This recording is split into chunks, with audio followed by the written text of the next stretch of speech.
Hi guys! Welcome back to my channel. It's me again, Mami Deng. So for today's video, samahan nyo naman ako itupi itong mga damit namin. Talagang hindi ko na to natupi at nakatambak na tong mga to. Kung hindi nga ako nagkakamali, siguro 1 week na to guys. Ngayon ko nga lang to nagawa kasi na-busy rin ako.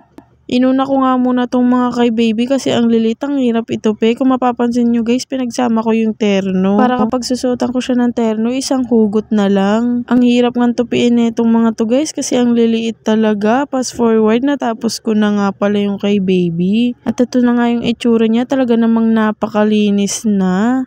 Ang sarap-sarap na sa mata. At ayan, nung natapos ko naman ng itupi, binalik ko na lang din yan doon. Tapos nung naibalik ko naman yun guys, kinuha ko naman yung isang drawer. Halos kasi lahat ng damit namin hindi na nakatupi. Ito namang next na itutupi ko, puro pantalon, jacket at puro mga damit tong malalaki. Talaga nga naman kahit hindi namin to ginagamit, talagang nagugulo siya kapag kumukuha kami ng damit. Ewan ko ba? So ito na nga, nagtutupi na ako. At alam nyo ba guys, napatigil-tigil din ako dyan, hindi lang halata. Dahil nga nagigising si baby at tinatapi ko. At ito na nga, naitupi ko na nga pala silang lahat guys. Ang sarap na niya sa mata, hindi na katulad kanina, masarap ulit guluhin. Sinunod ko na nga pala to guys mga damit ko. Ito nga rin pala guys, napakarami din nito, hindi ko rin siya natupi. Gaya nga nung sinabi ko, nung nakapaglaba ako, hindi ko na yan natupi. Kung mapapansin nyo, yung mga short at pajama ko dyan, maluluwag na. Nung nabuntis kasi ako kay baby, nagsiluwagan yan. Diyos ko po.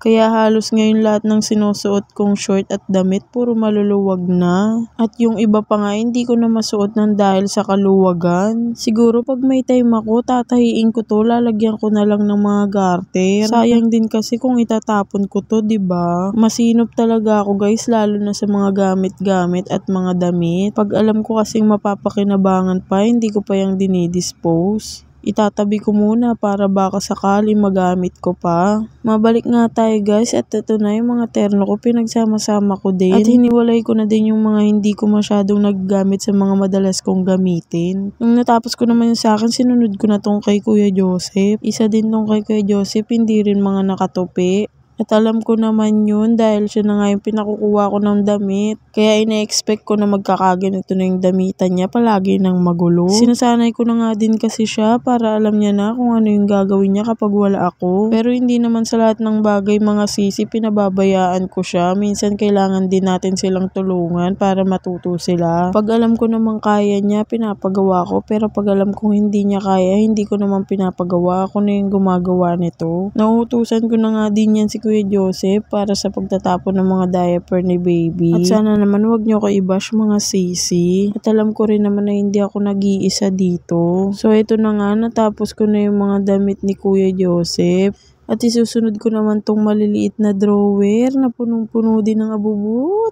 Halo-halo na nga itong mga sisi, meron pang mga laruan ni baby. Kapag kasi nagmamadali ako at aalis kami ni baby, kung saan-saan ko na lang din nalalagay yung mga gamit ni baby. Tulad niyang mga laruan ni baby, napupunta na lang dito.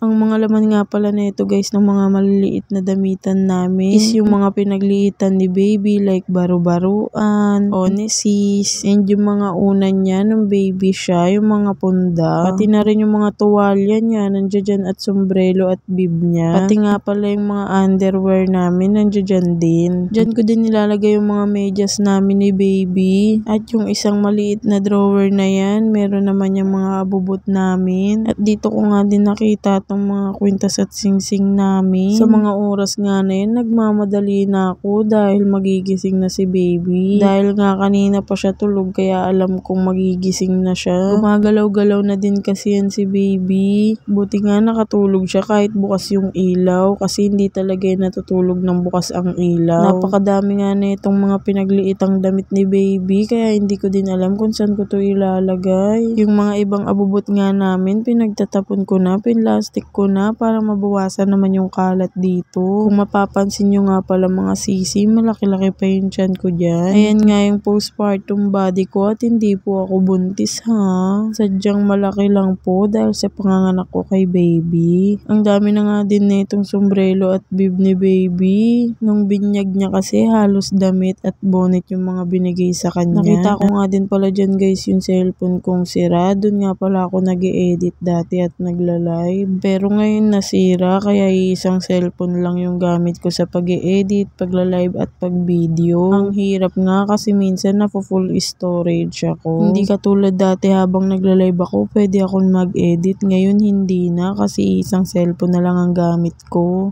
Kaya kapag nakaluwag-luwag ako, bibili talaga ako para may pang-edit naman ako. Inayos ko na din pala tong mga papel namin. Oo nga pala guys, dito ko natatapusin itong video ko. Sana naman nag-enjoy kayo sa ginawa kong video. Nagising na nga pala si baby kaya tinapos ko na. So ayun lang. Thank you for watching. Don't forget to subscribe and click the notification bell. Bye bye!